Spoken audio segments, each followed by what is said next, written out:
স্থানের এক কোনায় বসবেন, ঠিক আছে, দক্ষিণ দিকের কোনায় বসবেন।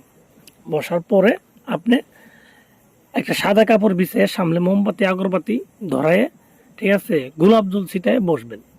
নিজের শরীরে সুগন্ধি আতর লাগায় বসবেন। বসার সময় এই তাবিজটা লেখা শুরু করবেন। তাবিজটা লিখবেন একটা সাদা কাপড়ের উপরে গোলাপ জল আর মেশক জাফরান মিশ্রিত করে একটা কালি বানায়। তো স্ক্রিনে যেভাবে লেখা আছে তাবিজটা, ঠিক সেইভাবে আপনার তাবিজটা লিখবেন।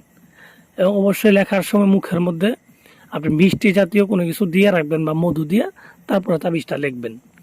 আর যার জন্য লিখবেন অবশ্যই তার কথা মনে মনে ভেবে তারপরে তাবিজটা লিখবেন। তো এইভাবে তাবিজটা লেখা কমপ্লিট হইলে 2টা তাবিজ লিখবেন একইভাবে। তো লেখার পরে হ্যাঁ, যাকে বশ করতে চান তার নাম আগে, তারপর তার বাবার নাম দিবেন, তারপর আপনার নাম, আপনার মায়ের নাম, এগুলো দিবেন।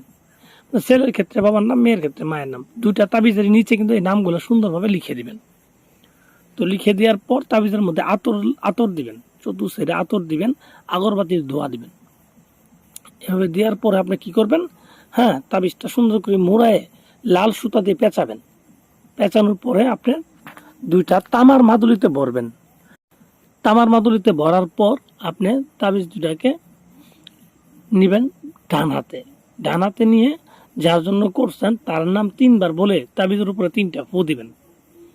ফু দেওয়ার পর একটা তাবিজ আপনি নিজে ব্যবহার করবেন বাম হাতে। যাই লিখবে তাই বাম হাতে ব্যবহার করতে হবে। আরেকটা তাবিজ আছে যে এই তাবিজটাকে আপনি যে কোনো একটা ছাগলের, কালো ছাগল, এক কালারের কালো ছাগলের গলায় বেঁধে দিবেন। ঠিক আছে, 3 দিন বেঁধে রাখবেন ছাগলের গলায়। তাহলে দেখবেন সে ব্যক্তি আপনার পিছে ছাগলের মতো ঘুরবে, একেবারে ছাগলের মতো হয়ে যাবে।